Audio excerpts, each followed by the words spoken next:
will cover the topic of disruptive innovations. And I would like to share with you three basic ideas, okay? Idea number one is that disruptive innovations won't mitigate at all after COVID-19, but it's quite the opposite. Disruptive innovations will accelerate both in frequency and in magnitude. The second idea is that this is going to happen because this crisis is going to force us as individuals and as companies to change some of our key behaviors and to accelerate the way by which we adopt new disruptive behaviors.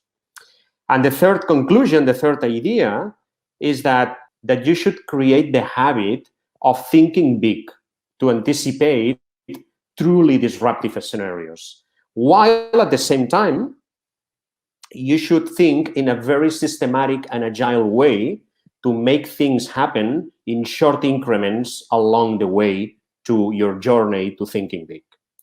Disruptive innovations happen in your blind spots, so you don't see them coming. And the reason why you don't see them coming is because new players are actually not competing with you. What they are doing is changing the nature of your industry. This idea of blind spots was first conceptualized by Clayton Christensen in his famous, iconic book, The Innovator's Dilemma. He was saying that because you are doing the right thing, this is actually the reason why disruption will come. How come that disruptions are not only a new normal, but came to a new order of magnitude? And the reason for that is that the biggest transformation that we have experienced in the digital age is that thinking big is easier and cheaper these days.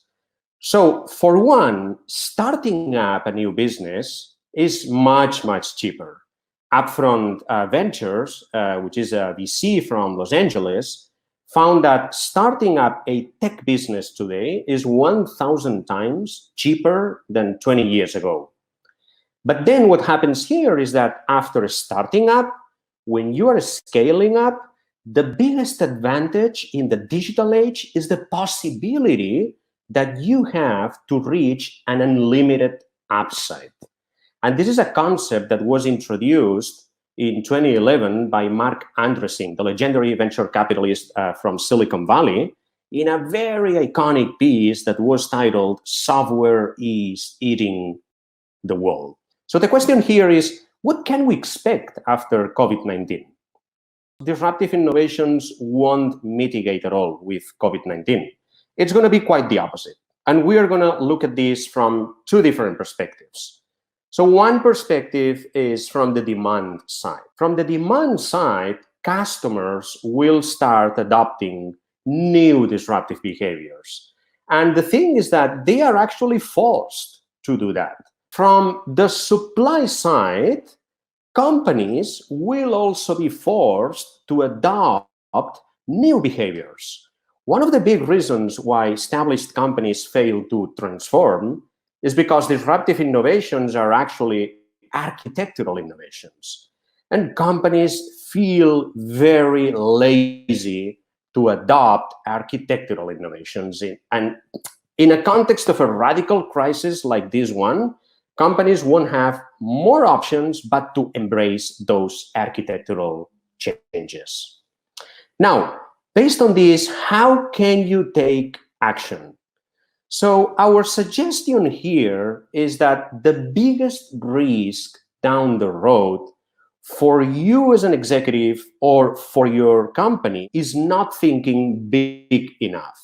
So what we suggest is a new powerful mental model, which is Moonshot thinking, which basically means think of improving by 10x in contrast to just improving by 3, 5, or 10%. How can we launch and implement moonshots in a systematic and reliable way? Yeah, I think it's a super interesting question, especially in the context of disruption. Disruption leads to disorientation. So we want to put some kind of structure into place so we have something to hold on to. So you mentioned I come from the military, so I'll use a military frame of reference for this one. There's a way of thinking about this that comes from a guy called John Boyd, who shares my background as a pilot. He came up with this concept called the OODA loop. It stands for observe, orient, decide, and act. In the dogfight, it makes sense, right? You need to observe what your opponent's doing. You need to orient yourself to understand what it means to you. You need to decide how to respond and then actually act. And that all sounds obvious, of course. So we'll start with observe. But one of the things that I think that's interesting about COVID-19 is that it became apparent to most of the world at roughly the same time. And you could quibble with that, and you could say the information was out there for a while. But I think more or less COVID exploded into the collective consciousness simultaneously around the world. And we all observed it together. So that sets up an interesting dynamic when we think of it in a competitive context, because it means that most of the companies start off on an equal footing, at least in a given industry. So what's really important then is how quickly and how correctly can we react to this disruption in order to be successful in the new environment. Okay, so the second step of the OODA loop is orient. And I think this is where it starts to really get interesting and kind of make sense for me. I think that conceiving of the orientation step as developing or changing a model is super important because models are predictive and testable. So when we put a model into place, it guides our future action, but also it predicts the results of those actions so that we can test whether our model's correct and then continue to refine it. So in essence, orienting is the process of destroying your old mental models and creating new ones. In a disruptive environment, this is super important. The next step in the OODA loop is decide, the D in the OODA loop. In Boyd's diagram of the OODA loop, he has written hypothesis in parentheses next to decide.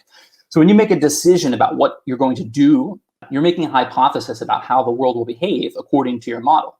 And when you act, you're testing that hypothesis. So we've gone through the loop now once, but this is where it's important to remember that it's a loop, right? So as soon as you act, you're back at the beginning of the loop and you have the opportunity to observe the results of your action and see if they match what your model says should occur. And if not, you update that model. And as you go through the loop, your model becomes more and more to approximate reality. But one of the things that COVID teaches us is that our mental models are almost always wrong.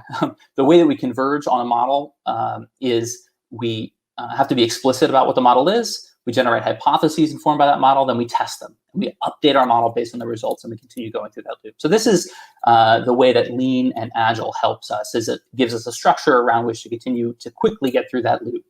I want to point out as well that whereas those steps are useful, if we live in an organization that has a culture that operates this way always, because disruption can come from anywhere at any time, then we'll always be ready to do this.